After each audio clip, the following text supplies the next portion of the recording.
So hey guys, this is वैभव।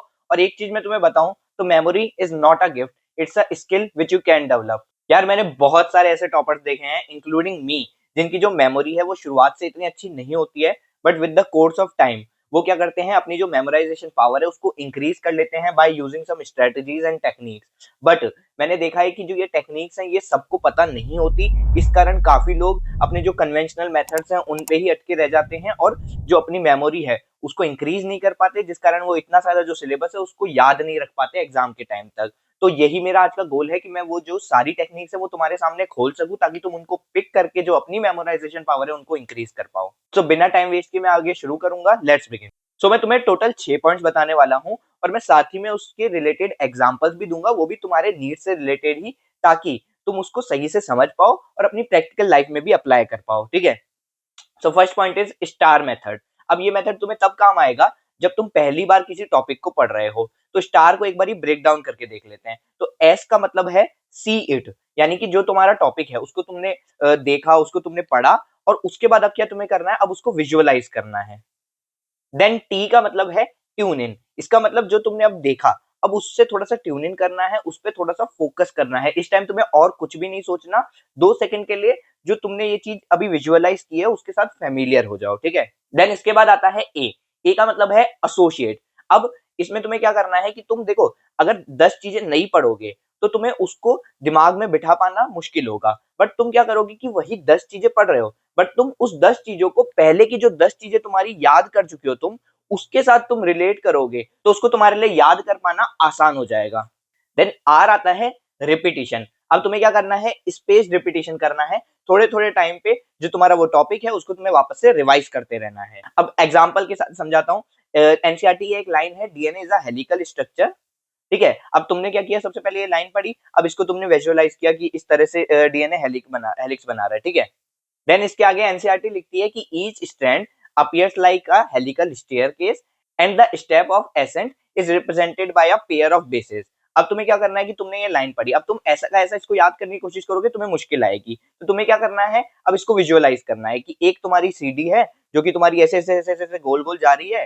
ठीक है। उसके जो दो तुम्हारे स्ट्रैंड्स हैं, जो डीएनए के जो दो स्ट्रैंड्स हैं वो तुम्हारे जो उसका स्टेयर केस है उसको बना रहे हैं, और जो सीडियां हैं वो तुम्हारी बन रही है पेयर ऑफ बेसेस जो कि जुड़े हुए हैं हाइड्रोजन बॉन्ड से। अब तुम इस तरह से इसको विजुअलाइज करोगे तो तुम्हारे लिए डीएनए का स्ट्रक्चर याद कर पाना आसान हो जाएगा।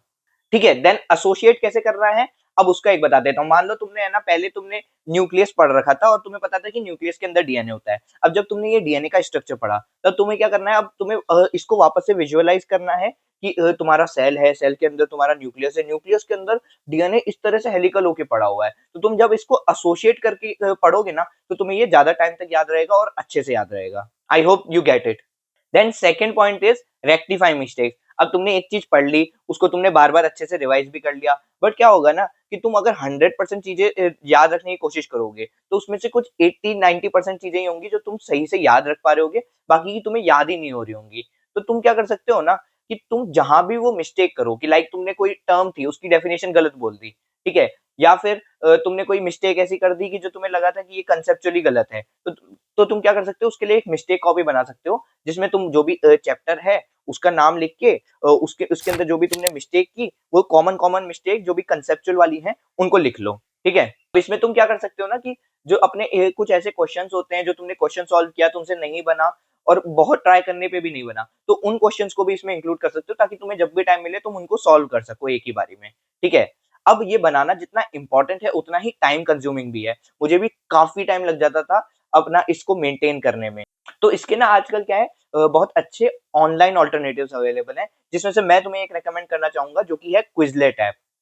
अब इसमें तुम बहुत इजीली जो भी तुमने गलती की उसका फ्लैश कार्ड बना सकते हो, और जैसे ही तुम्हें टाइम मिले उसको आके तुम सॉल्व कर सकते हो। और बिकॉज ये तुम्हें फिजिकल कॉपी पे नहीं बनाना, तो ये तुम्हारा काफी टाइम भी सेव करेगा। और इतना ही नहीं, तुम्हें अगर लगता है कि मैंने एक पेज पढ़ा है, अब मैंने उसको अच्छे से पढ़ा है कि नहीं पढ़ा है, तो तुम उसको स्कैन करके उसके जो फ्लैश कार्ड्स हैं वो अपने आप बन जाएंगे और तुम उसको भी सॉल्व कर सकते हो।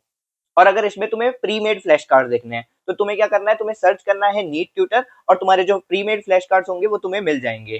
ठीक है। इसके अलावा इनका एक नीट सेंटर भी फीचर है, जिसमें तुम्हें जो भी नीट के पास्ट ईयर पीवाईक्यूज हैं वो तुम्हें देखने को मिल जाएंगे। साथ ही इसके अलावा भी मॉक टेस्ट है जिनको तुम सॉल्व कर सकते हो। तो मैं लिंक तुम्हें डिस्क्रिप्शन में दे दूंगा, तुम जाके चेकआउट कर सकते हो। अब इसके बाद भी ना कुछ ऐसी बहुत रेजिस्टेंट चीजें होंगी जो तुमसे याद ही नहीं हो रही होंगी। तुम्हें लग रहा है कि यार मैं इसको किस तरह से विजुअलाइज भी नहीं कर सकता, इसे यार मैं मिस्टेक में लिख देता हूँ बट फिर भी मुझे याद नहीं रहती। तो ऐसे में अब तुम्हें क्या काम आ सकती है, तुम्हें दो चीजें काम आ सकती है, एक है तुम्हारा लिंक मेथड और दूसरा है तुम्हारा निमोनिक मेथड। ठीक है, अब निमोनिक मेथड क्या है, तुम्हें नाम से समझ में आ रहा है कि तुम्हें क्या करना है, जो भी चीज जो तुम पढ़ रहे हो और थोड़ी सी रोट लर्निंग टाइप है उससे निमोनिक बना लो। ठीक है, लाइक एग्जांपल दूं तो जैसे जो तुम्हारा टेक्सोनॉमिकल हायरार्की होती थी, अब उसमें क्या होता था, kingdom, phylum, class, order, family, genus, species.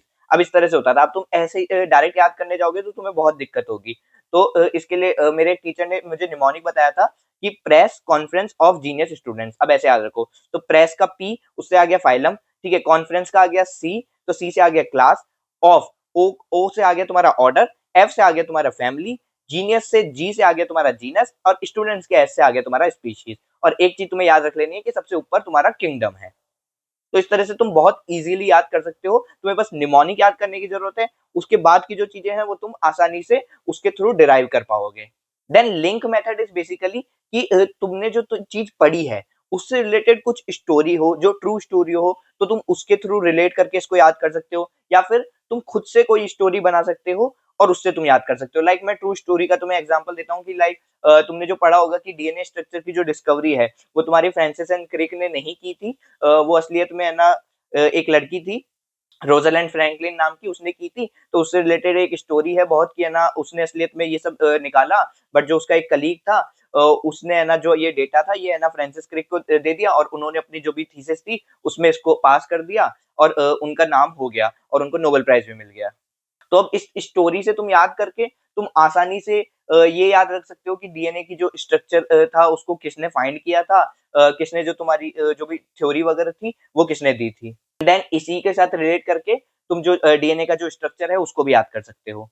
अब इसके बाद फोर्थ पॉइंट आता है लर्न टू टीच। अब ये तुम्हें तब काम आएगा कि जब तुम एक दो बार किसी एक चीज को रिवाइज कर चुके हो, अब उसके बाद तुम्हें अब क्या करना होगा, एक्टिव रिकॉल उसको करना होगा। अब एक्टिव रिकॉल ना इतनी आसानी से लोग नहीं समझते हैं। बेसिकली उसमें क्या होता है कि है ना उसमें तुम्हें अपने दिमाग को पहले बोलना है कि तू मुझे बता कि इस टॉपिक के रिलेटेड तुझे क्या क्या पता है, और देन तुम क्या करोगे, उसकी जो भी कॉपी है, जो उसके नोट्स हैं, उनको खोल के देखोगे कि मैंने सही बोला कि नहीं। ठीक है, अब इसका एक बेस्ट वे है, तुम क्या कर सकते हो कि इस तरह से पढ़ो कि जैसे तुम किसी को पढ़ाने वाले हो। ये बहुत अच्छा तरीका है जिसमें तुम एक्टिव रिकॉल भी कर लोगे और तुम्हें ध्यान भी नहीं लगेगा और तुम्हें पता भी नहीं चलेगा। तो जो भी तुम चीज पढ़ो उसको ऐसा ट्राई करो कि है ना कॉपी बंद करो और ट्राई करो खुद को पढ़ाने की, या कोई तुम्हारे साथ में बैठा हो, तुम्हारा कलीग हो, उसको पढ़ाने की कोशिश करो, जिससे तुम्हें भी वो चीज याद हो जाए और उसको भी थोड़ा बहुत समझ में आ जाए। अब फिफ्थ पॉइंट हमारा आ जाता है टेस्ट एंड क्वेश्चन प्रैक्टिस। अब देखो, तुम बहुत सारी चीजें पढ़ोगे बट जब तुम धीरे धीरे लास्ट की तरफ बढ़ने लगोगे ना तो तुम्हें पता चलेगा कि तुम बहुत सारी चीजें हैं जो तुम याद नहीं कर पा रहे होगे, और तुम्हें ना कुछ स्पेसिफिक चीजें जो तुम्हारी एनसीईआरटी में है, जो तुम्हारे टॉपिक से रिलेटेड है, जिसपे क्वेश्चंस आते हैं, वही चीजें याद रखनी होती है। अब वो तुम कैसे फिगर आउट करोगे, वो क्योंकि वो तुम्हें पहली बार दूसरी बार पढ़ने पे पता नहीं चलता है। तो तुम्हें क्या करना है, उसके लिए टेस्ट देने हैं, क्वेश्चन प्रैक्टिस करनी है। बिकॉज क्या होगा कि तुम्हारा जो दिमाग है ना वो अपने आप चीजों को सेग्रीगेट कर लेता है कि ये चीज मेरे लिए इंपॉर्टेंट है और ये चीज मेरे लिए इंपॉर्टेंट नहीं है, और फिर जो तुम्हारे लिए इंपॉर्टेंट नहीं है उसको वो धीरे धीरे भूलने लगता है, और जो चीज इंपॉर्टेंट है उसको वो मेंटेन करने की कोशिश करता है कि उसकी मेमोरी किस तरह से बनी रहे। तो वो कैसे दिमाग सेंस करता है, वो सेंस करता है कि तुम जिस तरह की क्वेश्चन प्रैक्टिस कर रहे हो, तुम उससे रिलेटेड कुछ हाइयर कंसेप्ट देख रहे हो, तो अगर वो तुम्हें लगेगा कि हाँ ये मेरे लिए चीज इंपॉर्टेंट है, इसमें पहले क्वेश्चन आया हुआ है, इससे क्वेश्चन आते हैं, तो तुम उस चीज को ज्यादा देर तक रिटेन रखोगे। इसलिए टेस्ट और क्वेश्चन प्रैक्टिस भी जरूरी है। ठीक है, और पर्सनली बताऊं तो मेरे लिए one of the best method था ये। लास्ट के टाइम पे रिवीजन के लिए मैंने टोटल 75 फुल मॉक टेस्ट दिए थे, और उसके थ्रू मेरी इतनी क्वेश्चन प्रैक्टिस हुई थी, साथ ही मुझे इतना अच्छे से पता चल गया था कि किस किस चैप्टर में से क्या क्या चीजें मेरे लिए बहुत ज्यादा इंपॉर्टेंट है, जिनसे क्वेश्चन आने के चांसेस बहुत ज्यादा है। Then sixth is rough and tough method. अब जैसा इसका नाम है, कुछ इसी तरह का इसका काम है। तो जो थोड़ी सी रफ एंड टफ चीजें होती है ना, जो तुम्हें सब कुछ ट्राई कर लिया भाई, सब निमोनिक बना लिए, ये कर लिया वो कर लिया, तब भी याद नहीं हो रहा है, तो ऐसी चीजों के लिए ये तुम्हारे लिए मेथड है। और थोड़ा सा ये मेथड भी थोड़ा रफ और टफ सा ही है, बट काम जरूर करता है। अब ये है कि तुम्हारा जो भी तुम्हारा टॉपिक है जो तुम्हें याद नहीं हो रहा है उसको ना किसी तरह से अपने कुछ इमोशंस के साथ, अपनी लाइफ की किसी सिचुएशन के साथ जोड़ने की कोशिश करो। लाइक ऐसा मान लो कि आज तुम्हारा बर्थडे है और तुमने देखा कि यार एक चीज़ मुझे ये याद नहीं हो रही। अब तुम्हें क्या करना है, तुम्हें उसको याद करना है और दिमाग में लाना है कि आज मेरे बर्थडे के दिन मैंने इसको याद किया, मैंने बर्थडे के दिन इसको याद किया। अब तुम्हारा बर्थडे तुम्हारे लिए बहुत बढ़िया दिन है, ठीक है? और तुमने उसको याद किया, तो इन दोनों की ना साथ में एक एसोसिएटिव मेमोरी बन जाएगी, जो तुम्हें इसको रिटेन करने में हेल्प करेगी। और दूसरा इमोशन के साथ कैसे जोड़ सकते हो? तो मैं क्या करा करता था कि जो चीज़ मुझे बहुत ज़्यादा याद करने पे भी याद नहीं होती थी, तो मैं क्या करता था अपने पैर पे छोटी-सी चोटी काटता था और उस टाइम उसको याद करता था। अब इमोशन मेरा इसके साथ क्या जुड़ा कि मुझे थोड़ा-सा दर्द हुआ, थोड़ा-सा दुःख हुआ और उसके साथ मैंने उसको जोड़ लिया।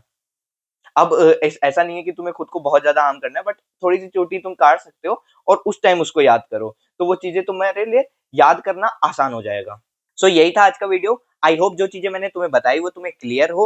अगर कुछ भी तुम्हारा डाउट रह गया हो तुम कमेंट्स में पूछ सकते हो, मैं पूरी ट्राई करूँगा तुम्हारा जवाब देने की। और तुम्हें क्या करना है, तुम्हें इसे कुछ दिन अपने ऊपर अप्लाई करना है और उसके बाद कमेंट्स में आके जो अपना एक्सपीरियंस है उसे शेयर करना है कि तुमने इसमें से कितनी जो टेक्निक्स थी उनको यूज़ किया है और तुम्हें इससे मेमोराइज़ेशन में हेल्प मिली कि नहीं। ठीक है? मिलेंगे नेक्स्ट वीडियो में। Thanks for watching.